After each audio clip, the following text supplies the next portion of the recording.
Okay. All right. Hello, everybody. It's good to have everybody back with Conversations with Mr. P. I think that's what we're calling this at this point.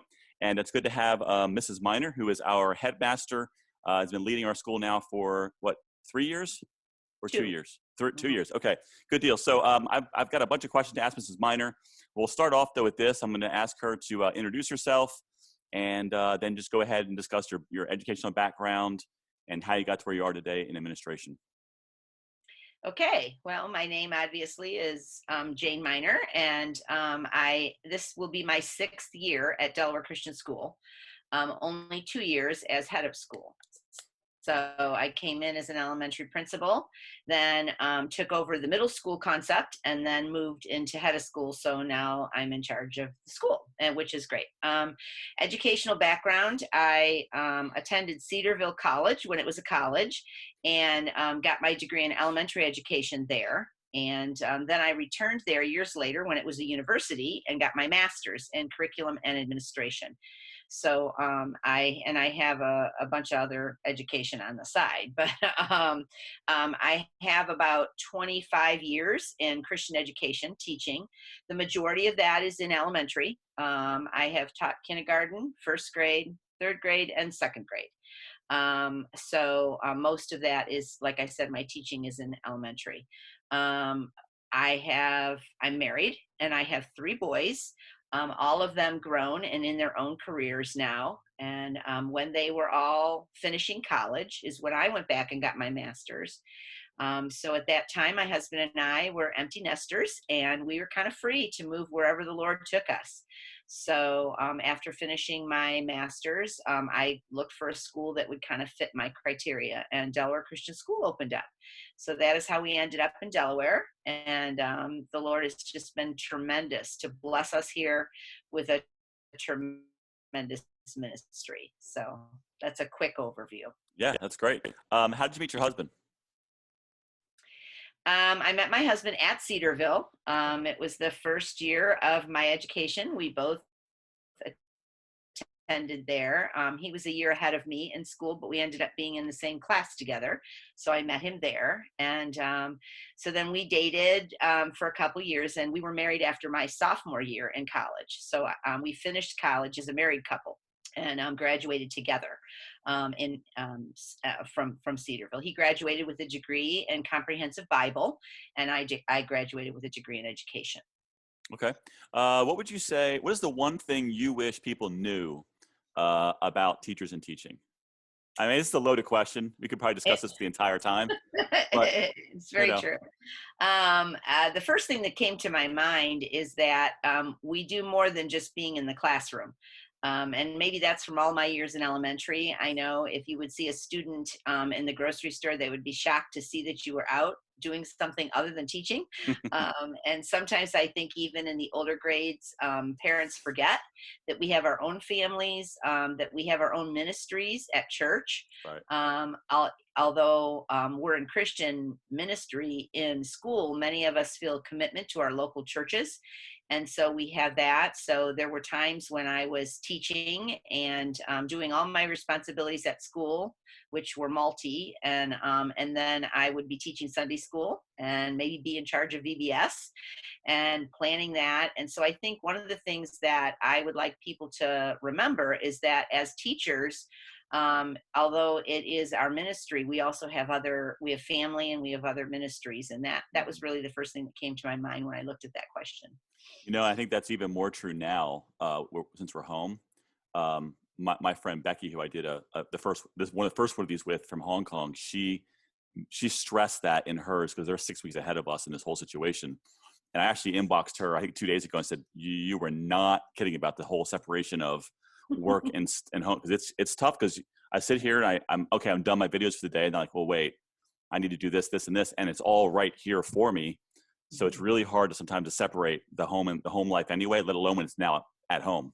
At home, exactly. Yes, Yeah. for Yeah. sure. Yeah. What's the hardest thing to you about teaching? I think one of the hardest things for any teacher is to rightly or correctly evaluate their students. Students come in and you have a classroom of 20 to 25 students. They're all really at a different level. and you have one curriculum, you have one standard that you want to reach, and yet you have to approach that from really 25 different areas. Right. So one of the hardest things I think in teaching is trying to correctly evaluate those students, not only where they are, but how to take them to the next level, Hmm. what their learning modality is, and what is the best way to teach them, and Hmm. then to be able to use that modality or that way that's different than your own, because we all have a tendency to teach like we think. Right. And so as a teacher, you have to get out of your way you learn, and you have to think about all the ways that the students learn.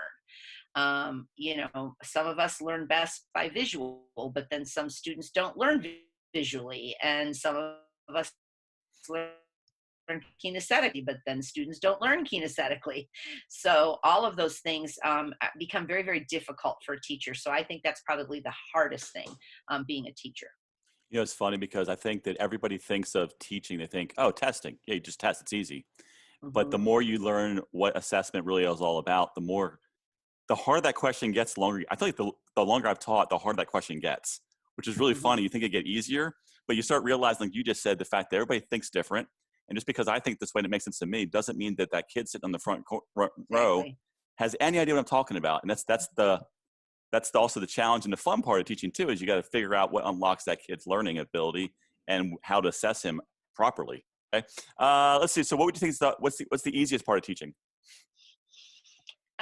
For me, the easiest part of teaching was building relationships. I love learning to get to know the kids, the families, the parents. It was always easy for me to communicate to parents, to come up with creative ways to meet them and to do things outside of the classroom. It was always, really easy for me to do that. Maybe it's because I'm a people person, I don't know, but Mm. that was one of the easiest things about teaching, was just getting to know the kids, learning their names, learning who they are, trying to have a relationship with them, building relationships. That part's the easy part. Okay. Yeah, I would agree with that too. What do you think is the greatest impact that technology has played in education in the last 15, 20 years ish? So it's going back to like 2000. Yeah. I think probably one of the biggest impacts is that it has changed the relationship between the teacher and the parent. Years ago, you had your report cards that you sent by paper. The Yep. parent didn't get them until the end of the quarter. Hmm. You maybe made a phone call occasionally, but now it's immediate. It's first time, Right. not only for you, but for the parent, and then also for the student. We're seeing students as low as fourth and third grade have cell phones, and they can text their parents immediately what happened in class. There's none of this, go home, talk to the parent calls the teacher a day later. So it has changed the whole temperature of the classroom Right. and of how we grade and how we teach. um, Obviously there's been a lot of upgrades in the actual literal classroom as far as smart boards and the availability, but those are all tools. Teachers have Right. used tools for years, and they've just been creative with tools. But I think what technology has done has changed the communication between teachers and parents and families. Obviously, the use of the internet has changed what we do in school. Their most effective tools. Right. And so I I think, again, I don't know why. Yeah. We're both pausing a little bit. Must be my internet service out here in Marion.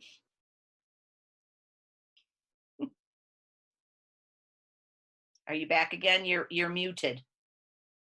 Why? I muted Oh, myself. Yeah, that was yes. weird. That was exciting. Yes, that was exciting. You're in, now you're out. All right. Yeah. So technology wise, I think that you made some good points about. I think you're right. Communication has changed so much. I read a thing. I think I was talking about this. It was either JJ or I forget who it was.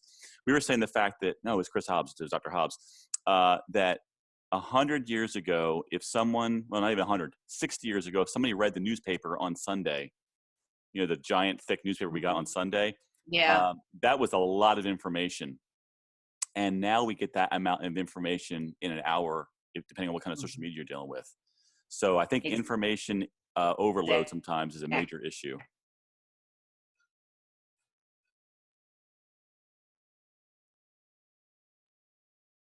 We keep freezing, don't we?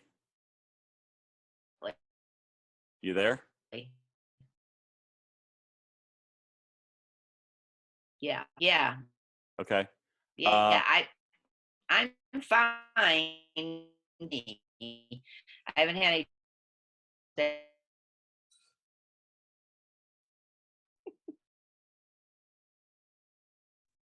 Well, we're having a good time with this one, aren't we?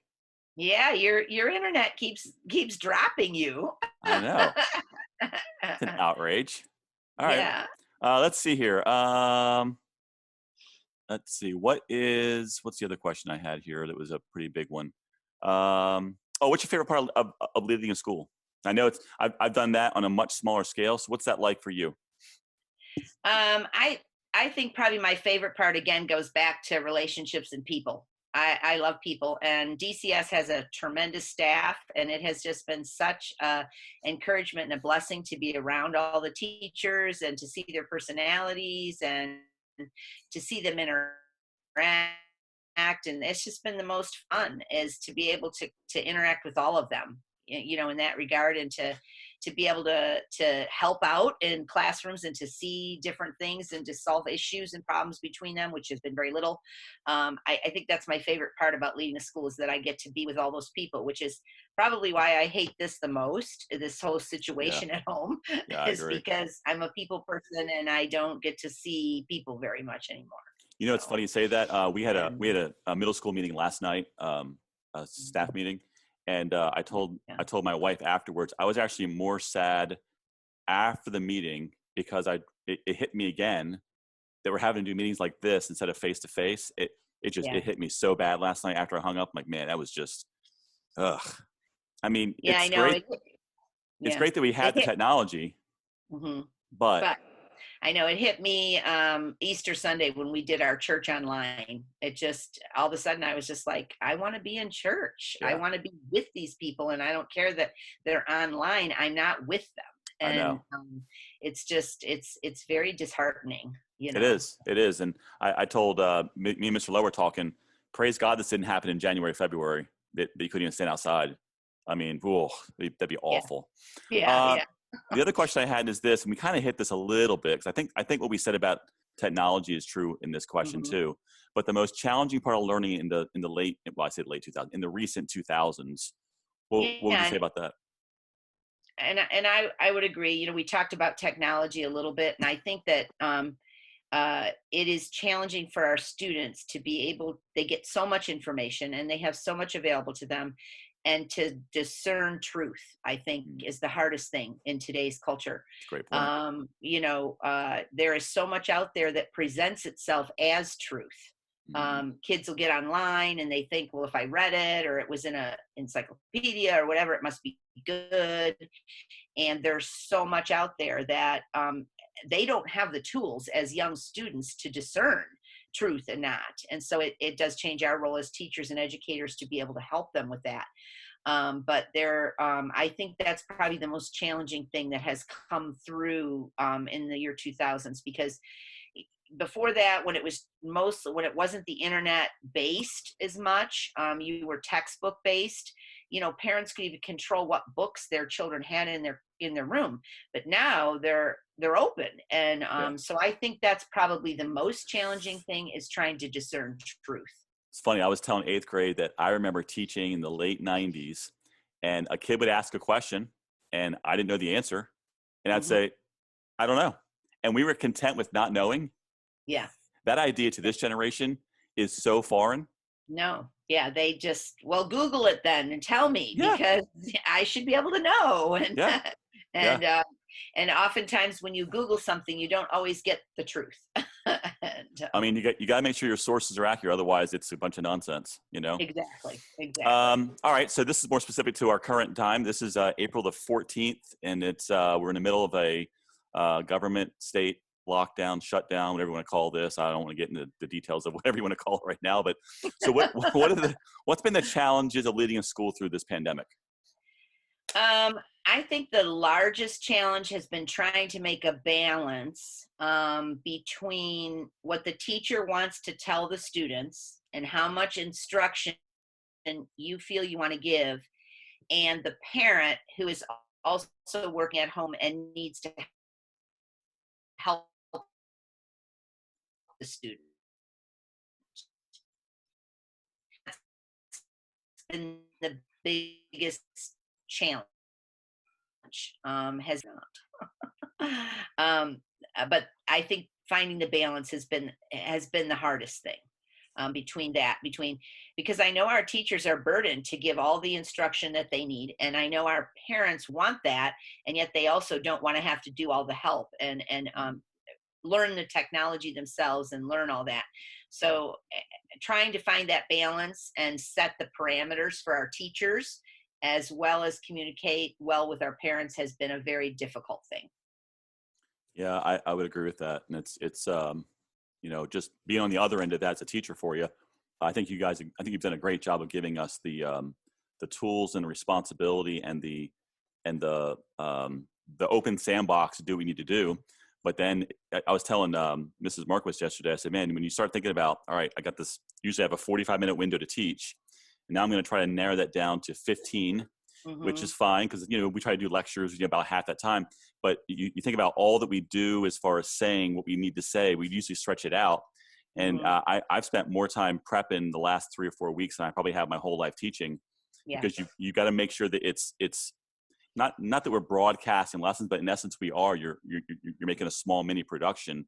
You want to make Hmm. sure that you get everything as clear as possible, and then make it to where it's palatable at the same time. It's a huge challenge. It really is. It truly is. And I think that for the teachers, that has been one of my burdens that I just ache for you guys, because anybody going to an online distance learning school, it takes about a year to train your teachers on how to do that exact thing, how to take a lesson and what is the key points and how do I communicate it in 15 to 20 minutes. That's a skill, and Yeah, that's something that we were not able to train you with. We were expected to turn it around in less than a week, yeah. and it's virtually impossible. And so for me as the in charge to try to set parameters on you, I hate that, and yet I know that I have to, because I've got this sensitive balance between that and the home and all that is going on in our homes today, with parents working at home and students having to watch younger students and not all the computers available and all those other things. And so it becomes very, very difficult. Absolutely. And I found that from you know, I've got former students to teaching in Kansas, Florida, New Jersey. I could go on, and it's the same thing everywhere. And it's not just us. It's a worldwide um, pandemic, and it's a worldwide concern that teachers are dealing with, no matter where you are. And I think that's something that we're all learning very fast is how to condense and how to communicate Mhm. as clear as possible without overwhelming people. Which, you know, I know it's a relative idea, because, you know, what might overwhelm me may not overwhelm somebody else, and vice versa. But it is a balance. That's for sure. Um, Exactly. Yeah. what have you learned through all of this? Then, I guess, is a kind of a, I know it's a vague question, but Well, yeah, and the saying of 2020, is always hindsight is 2020. Is very true.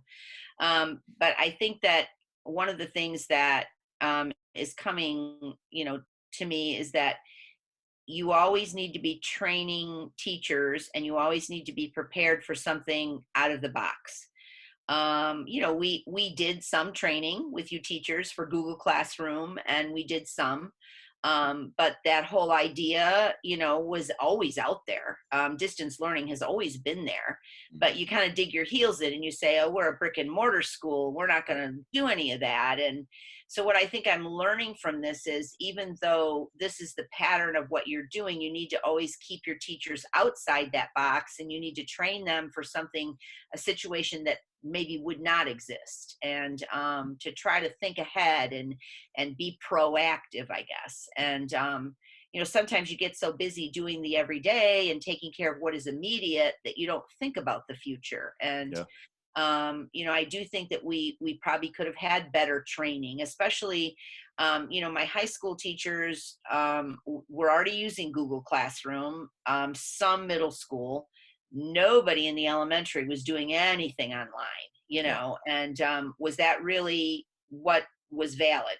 Should I have been pushing them more? Should we experiment more with more things that we think are out of the box? So I'm learning that you can never be prepared for something that's unexpected. Obviously, we don't know the future, Right. but you can try to stretch your staff and your teachers into things that they're not comfortable with, so that when something like this does happen, they handle it, which everybody's handling it incredibly well. But I wish that I had prepared my staff better than I did.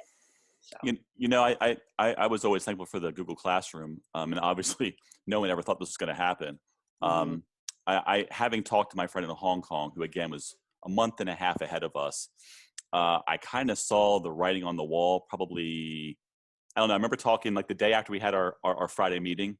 Mhm. Um, I was already in my head seeing this. And I Mhm. remember talking to several teachers like, "Nah, that's not gonna happen." I'm like, "I'm telling you, if we if Yes. we if we model it after Hong Kong, and that's another story for another day, this is where we're going." And like, no, that's not gonna happen. I'm like, okay, whatever, you know.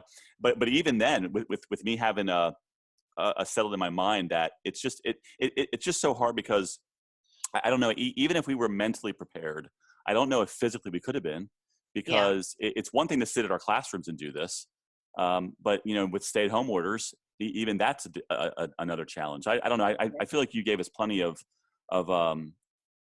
best case scenario prep for a situation that no one would ever dream we'd be doing right now. You know Mhm. what I mean?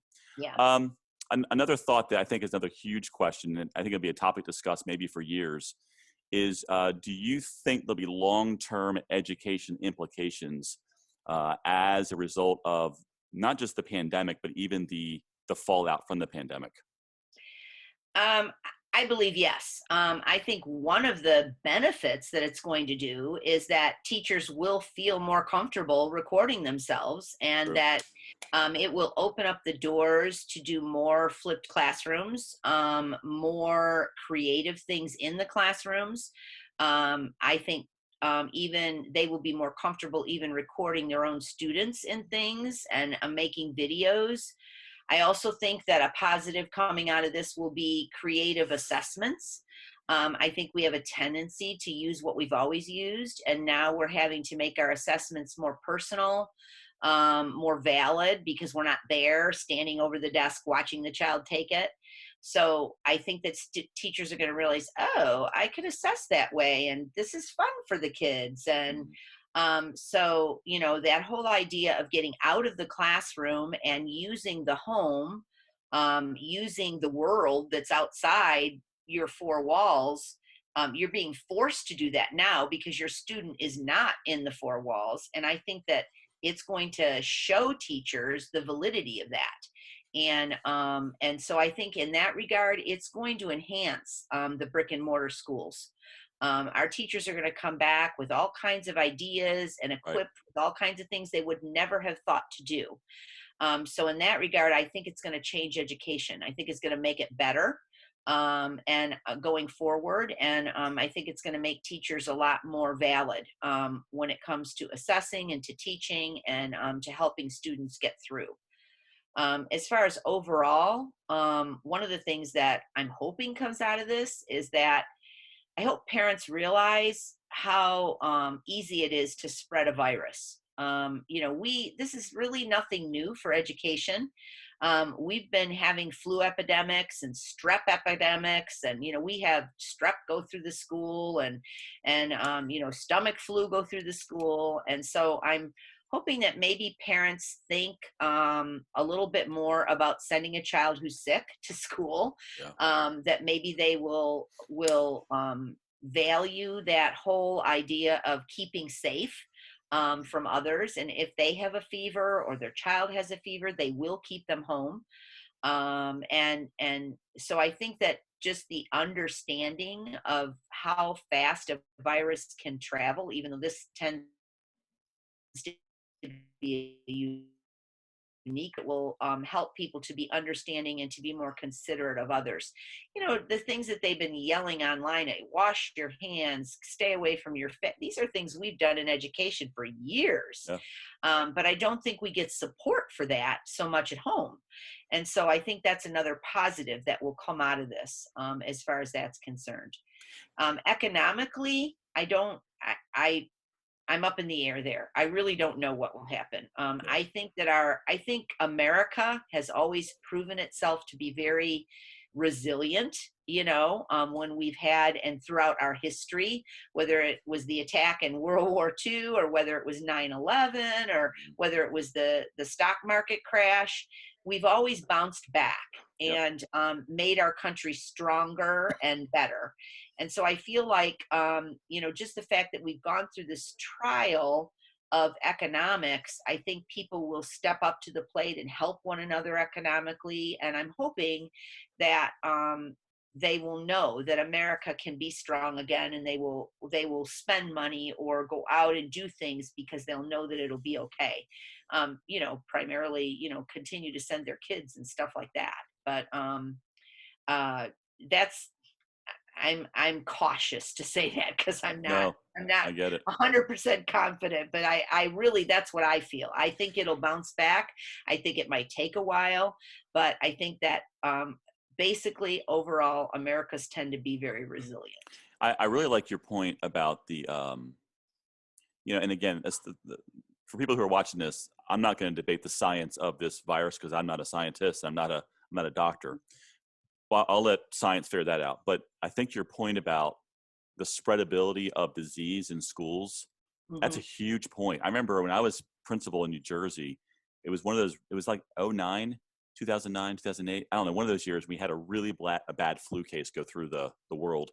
And I had read an online research thing where a school had cut their flu by making every class wash their hands every, I think it was 30 minutes. They literally every 30 minutes were making every class march to the bathroom, wash their hands. And I read the numbers. And again, I'm not a scientist, I'm not a doctor, but I'm reading the numbers like they literally cut their flu cases by half. Hmm.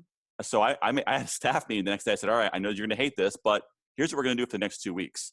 And, Yeah. I had people roll their eyes and everything else. And look, I don't want to get the flu. I can't afford for you guys to get the flu. And our kids don't need the flu. So Mhm. let's just do this. And I think that's a great point you made because no matter what the science is of this, if we're just dealing with the normal yearly flu, it'd be great for us to have less cases in our schools. Exactly. Exactly. Yeah.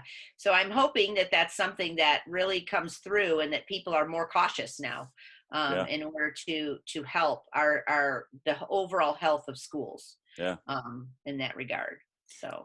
Another question along the same lines is this is impacting the pandemic as well is what are your concerns? And I guess this is more of a long-term thing, I think, is of missing a year of testing. Our state, again, for those of you that don't know where we live, we're in Ohio. Basically, the governor DeWine has come out and said that there's no state testing this year. I think several states have done the same thing. What is the concerns of missing that for people who are not maybe in education, maybe don't understand why that matters? Well, and I agree, it matters a lot. And one of the things that we have an advantage of being a non-public school is that I don't have to abide by that ruling. And I have been working on the backside, trying to be creative about doing a year of testing, even this year, because it's very important. Overall yearly assessment or testing helps in two ways. First of all, it helps parents and students to know what benchmark they're at. Are they really nationally climbing the grade level that they should be at? if you stay within your own bubble of your own school, you don't know that. You don't see what's happening across the nation with by not using a standardized test. The other validity is that as teachers and educators, we can look at the trends and say, we're always seeing, English drop at this grade level or whatever. So what are we doing that's messing that up? Is it our textbook? Is it the teacher? Is it the grade? And you can't make those decisions with 1 year of testing. You have to have an average of 3 to 5 years in order to see a trend. And most textbooks are about 5 years old because it takes a couple of years for the textbook publishers to produce them and to get them out. And so by the time they're actually on your desk or in your classroom, they're already a couple of years old. Right. And so what you want to do as an educator is look at the last 5 year trend and know that that's what you've been using, or the curriculum you've been using, whether you're adding things to the textbook or not. Is that valid? And so we need that data. And so I've been trying to be very creative in my thinking. And I also know that if we go through the end of the year, which, in Ohio, they're going to make a decision on May 1st. I don't anticipate they're going to let us come back, not with everything else that I'm hearing. Right. So if we go to the end of the year, our students did not have time to say goodbye to their previous teacher, to spend time with them. So I'm looking at, creative ways to bring our students back, maybe even a week earlier, and to spend some time with their old teacher, maybe even do some reviews, some games, something fun, STEM activities or whatever, and then maybe test them in their core areas, an hour or two of standardized testing. So we have some of that data. Yeah. In that regard. So it's incredibly important. And I don't know really how the public schools, it's going to change graduation requirements because end of the course exams accumulate to a point in the state of Ohio. And so they're going to have to change that. If none of the 9th and 10th and 11th graders have had end of the course exams, then they don't have those numbers. And so I'm not sure how that will change things going forward. But in our little world with our non-public schools, I can control that. And so I intend to do that. I'll be curious to see, and I'm not a big numbers person because I'm not a math guy at all, but I'll be curious to see, like if this was a graph, I'd be curious to see if all the schools did testing, let's just say for sake of argument, 6 months later, if we look down the road at a 10-year window, if in 2020 there's a little drop, because of this 6-8 week situation. I don't know. I just find that kind of fascinating to see what would happen or what doesn't happen. Yeah, and I think it's very important for us as a school to see that, this distance learning has taken place for a full quarter. So did our scores drop from last year because of that, or did they get better? And if they got better, what was it that made them better? Why? Was it the concentration of the teachers? Was it their creativeness in formative or summative assessments in their chapters? This is all information that we really need, and without testing, we won't have it. Yeah, it's a great point. I think and again, I'm not a scientist or claim to be one, but the science of education is fascinating when you get involved in it like we are, because that stuff then all of a sudden really, really matters a ton. All right, well, let me get you out of here on a couple fun questions since we've just spent 20 minutes on some serious stuff. So what's your favorite subject? Oh dear, that would have to be English or reading. Okay, and was that your favorite thing to teach too, or? Yes, Okay. Language was definitely my favorite thing to teach especially in the younger grades. Okay, I know this one, but for everybody out there who maybe needs to fill your jar, what's your favorite candy? Reese's peanut butter cups. Okay, and what's your favorite drink? Sweet tea. Really? Cold? Yeah.